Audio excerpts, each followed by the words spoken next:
आज हम लोग इस वीडियो में XHTML के बारे में जानने वाले हैं। तो आपने HTML4 के बारे में पिछले वीडियो में पढ़ चुके हैं। आज मेरा टॉपिक है XHTML। वो मतलब XHTML means extensible hyper text markup language, इसका ये फुल फॉर्म है। और देखें यहाँ पे लिखा हुआ है XHTML return is XML means XHTML को XML लैंग्वेज में लिखा गया है, एक्सटेंसिबल मार्कअप लैंग्वेज। इसमें XHTML को राइट किया गया है क्योंकि XHTML का ये रूल्स है, बनाया गया है। अब जानते हैं डॉक्यूमेंटेशन। देखिए ये भी एक लैंग्वेज है, जैसे HTML है उसी तरह ये XHTML भी एक लैंग्वेज है।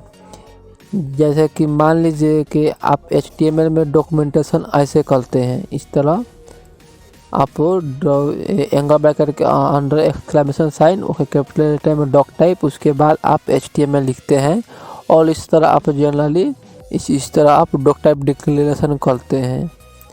तो XHTML डॉक्यूमेंटेशन एक स्ट्रक्चर आपको क्या देना होगा, XHTML doctype is mandatory means आपको XHTML में डॉक टाइप देना मैंडेटरी है। आप नहीं देंगे तो आप XHTML में कोडिंग ही नहीं करेंगे। तो देखिए यहाँ पर वो है, यहाँ से लेके यहाँ तक आपका ये है डॉक टाइप डिक्लेरेशन होगा। यहाँ से यहाँ तक आपका ये अगर आप ये लिखेंगे तो आप XHTML में कोडिंग कर रहे हैं, इतना बड़ा। ठीक है, यहाँ से लेके यहाँ तक ये सिर्फ डॉक टाइप डिक्लेरेशन है। ठीक है फ्रेंड्स, उसके बाद क्या है, the XMLNS attribute in HTML is mandatory means आप जो HTML टैग है मीन्स यहाँ जो HTML टैग आप लिखते हैं इसके अंदर एट्रीब्यूट में आपको इस तरह लिखना होगा। ये कोड आपको लिखना होगा XHTML में आप कोडिंग कर रहे हैं तो ये मैंडेटरी है, बेसिकली ज़रूरी है। उसके बाद क्या है, HTML head and title and body mandatory means आपका जो XHTML का स्ट्रक्चर होगा उसमें हेड भी होना चाहिए, टाइटल भी होना चाहिए और बॉडी भी होना चाहिए और HTML भी होना चाहिए।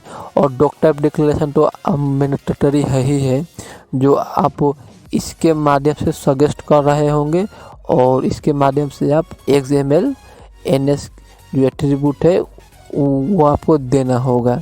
तो ये आप डॉक्यूमेंटेशन स्ट्रक्चर के बारे में जान गए। उसके बाद आते हैं XHTML एलिमेंट्स। क्या लिखा हुआ, HTML elements must be proper nested means आप यहाँ पे उपयोग करते हैं। जैसे मान लीजिए कि आप इस तरह पी टैग लिखे, ठीक है, जैसे मैं लिख दे रहा हूँ प्रोग्रामर शकील मीन्स, ठीक है, और इसको आप इस तरह फॉन्ट टैग के माध्यम से भी लॉक करेंगे इस तरह फॉल। इसके बाद फिर आप आई टैग के माध्यम से इसे क्लोज कर देंगे। तो आप बताइए, आप इसके बाद ये प्रोग्राम शकील के बाद आप किसको बंद करेंगे। बेसिकली ये तो आपने स्टार्ट कर दिया है ये तीनों टैग को, आपको सबसे पहले किसको बेसिकली यहाँ पे क्लोज करना होगा। वही XML लैंग्वेज में बता रहा है कि आपको प्रॉपर नेस्टेड करना होगा मीन्स जो पहले स्टार्ट हुआ है वही बंद होगा। तो देखिए सबसे पहले कास्ट स्टार्ट हुआ है आई टैग, ठीक है फ्रेंड्स, तो आपको आई टैग को इस तरह क्लोज करना होगा। उसके बाद क्या हुआ है फॉन्ट टैग, तो फॉन्ट टैग को आपको इस तरह क्लोज करना होगा। उसके बाद फ्रेंड्स आपको पी को क्लोज करना होगा। तो ये XML रूल के हिसाब से आप चलेंगे तो ऐसा है। आप ये नहीं कि जैसे आप यहाँ पर आई को क्लोज कर दिए तो इसके बाद यहाँ पर आप पी टैग लगा देंगे और यहाँ पर आई टैग आई को क्लोज कर देंगे, ऐसा नहीं होना चाहिए। ऐसा होगा तो आप XML बेसिकली XHTML के रूल के हिसाब से आप कोडिंग नहीं कर रहे हैं। ठीक है फ्रेंड्स, उसके बाद क्या लिखा हुआ है, XHTML elements must always be close इसको फ्रेंड्स आपको ज़रूर समझना होगा। जैसे आप कोई वीडियो में जानते आ रहे हैं इम्पटी एलिमेंट, ठीक है। जैसे इम्पटी एलिमेंट है IMG है इम्पटी एलिमेंट, ठीक है फ्रेंड्स। इस तरह से वो एट्रीब्यूट हो गया। उसके बाद आप क्या पढ़ते इनपुट, इनपुट ये भी एक क्या है इम्पटी एलिमेंट है। तो ये हो गया। और भी सारा इम्पटी एलिमेंट है, जैसे कि ब्रेक टैग हो गया। इस तरह देखिए, इस तरह ब्रेक टैग हो गया, ये भी इम्पटी एलिमेंट है। और हॉरिजॉन्टल लाइन HR ये भी बेसिकली क्या है इम्पटी एलिमेंट है। तो आप इसको तो क्लोज नहीं करते थे इस तरह HR में, क्योंकि ये आप HTML के रूल्स में ये नहीं है इसको क्लोज करना। बट इसको भी क्लोज करना XHTML मस्ट समझता है कि इसको भी आप हमेशा क्लोज करेंगे। तो वो आप कैसे क्लोज करेंगे, तो आपको जैसे मान लीजिए कि आप IMG लिख ली है टैग, और जो लास्ट का जो लेस देन सिंबल होगा उससे पहले आपको स्लैश का सिंबल दे देना होगा। इस तरह आप स्पेस इसमें और स्लैश का सिंबल इसमें दे दीजिए, तो ये एक क्लोज हो गया। ये क्या होगा, ये आपका स्टार्ट भी हो गया और क्लोज भी हो गया। XHTML के नियम के अनुसार आपको इससे भी क्लोज करना होगा। तो अब ध्यान रखिए, अब आप जो कोडिंग करेंगे उसको इसके माध्यम से आप टर्मिनेट कर देंगे। तो इसके माध्यम क्या होगा, ये आपने स्टार्ट भी कर दिया और क्लोज भी कर दिया। उसके बाद क्या है, XHTML elements must be in lower case. Means इसको जैसे यहाँ से रिमूव करते हैं, मीन्स आप कोई भी टैग जैसे आप क्या लिखे लिखते सेंटर टैग, तो आप कैपिटल लेटर में सेंटर टैग नहीं लिख सकते हैं और सेंटर टैग को कैपिटल लेटर में क्लोज नहीं कर सकते हैं। मीन्स आपको लोअर केस में ही डिफाइन करना होगा। मीन्स आपको जो भी टैग आपका होगा, ठीक है फ्रेंड्स, जो भी टैग आप लिखेंगे उसको आपको बेसिकली स्मॉल लेटर में बेसिकली लोअर केस में आपको उसको डिफाइन करना होगा। ये XHTML रूल्स कहता है, नियम कहता है कि आपको उसको कोई भी टैग हो गया बेसिकली एलिमेंट, उसको आपको लोअर केस में ही डिफाइन करना होगा। अब आते हैं फ्रेंड्स XHTML के एट्रीब्यूट्स के बारे में। क्या लिखा हुआ है, attributes names must be in lower case, ठीक है फ्रेंड्स। जैसे कि यहाँ पे बॉडी में ही हम लोग लिखते हैं, क्या लिखते हैं BG कलर, इस तरह। वैसे इसमें क्या कर रहा है लोअर केस। तो ये तो नहीं कि आप जो BG कलर है इसको आप इस तरह का कैपिटल लेटर में लिखते हैं। तो XHTML कहता है कि कोई भी टैग है उसको आपको स्मॉल लेटर में ही इस तरह आपको लिखना होगा। तो फ्रेंड्स आगे से आप ध्यान रखिएगा, अगर आप XHTML में कोडिंग करेंगे तो आप कोई भी एट्रीब्यूट होगा, जैसे BG हो गया, कलर हो गया, अलाइन हो गया, विड्थ हो गया, हाइट हो गया, जितना सारा भी एट्रीब्यूट होता है उसको आपको स्मॉल लेटर में ही राइट करना होगा। उसके बाद क्या है, attributes values must be quoted. Means जैसे मान लीजिए कि आपने BG कलर दे दिए, उसके बाद आपको इसका वैल्यू डिफाइन करना होगा सभी का। तो क्या करते हैं, इक्वल साइन देते हैं और उसके बाद क्या आप कोई भी वैल्यू दे देते हैं नहीं। तो यही कह रहा है कि क्यूटेड मीन्स आपको डुअल कोट के माध्यम से या सिंगल कोट के माध्यम से इसको इस तरह आपको लिखना होगा। मीन्स आप इस तरह दे देंगे डुअल कोट, और डुअल कोट के अंदर आपको वैल्यू डिफाइन करना होगा। वही यहाँ पे ये कह रहा है। उसके बाद क्या है, attribute minimization is forbidden. Means आप कोई भी एट्रीब्यूट आप लिखेंगे उसका वैल्यू आपको डिफाइन करना ही होगा। जैसे आप लिख लेते हैं रेड, ठीक है, आपको इसका वैल्यू डिफाइन करना ही होगा, ठीक है फ्रेंड।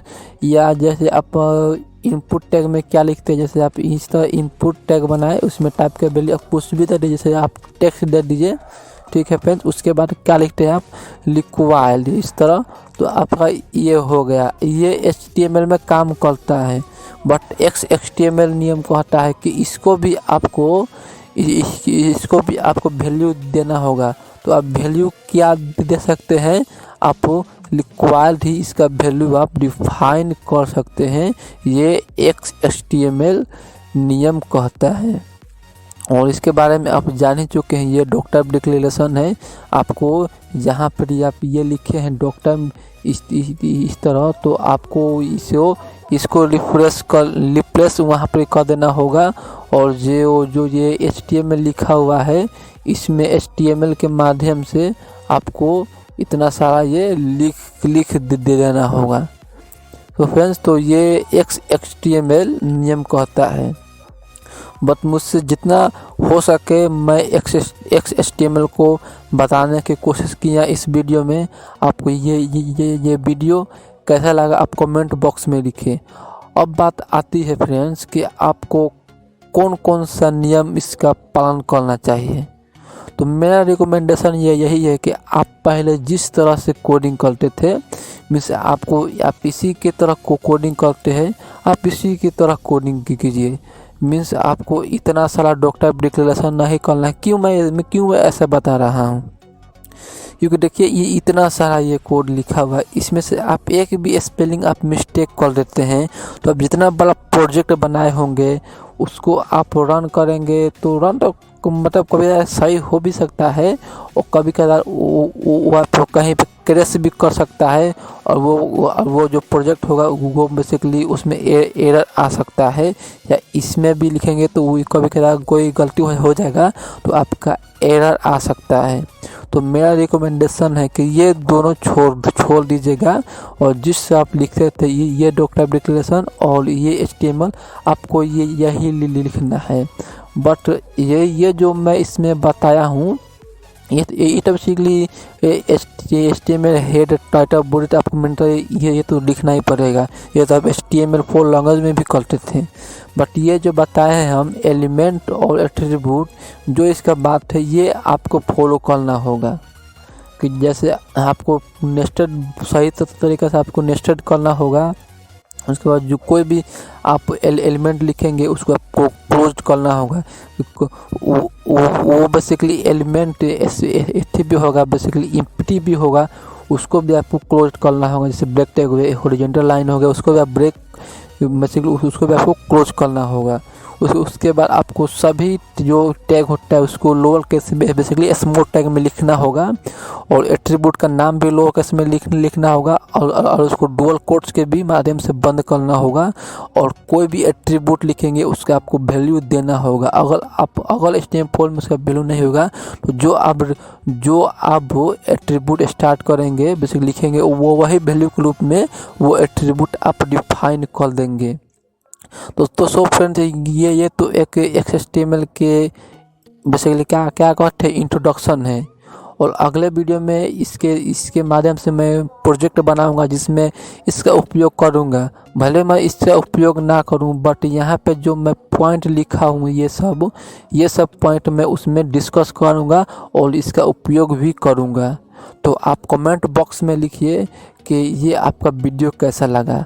और सब फ्रेंड्स, ऐसा वीडियो बनाने में और लिखने में समय लगता है और आपके लिए मैं समय देता हूँ। तो आपको भी चाहिए कि आप मेरे चैनल को सब्सक्राइब कर लीजिए और अभी तक बेल आइकन को नहीं हिट किए हैं तो आप उसको भी हिट कर लीजिए, क्योंकि मैं इसी तरह वीडियो बनाता रहता हूँ इंटरेस्टिंग। और आप बेल आइकन नहीं दबाएंगे तो आपका नोटिफिकेशन नहीं आएगा और आपसे वीडियो मिस भी हो सकता है।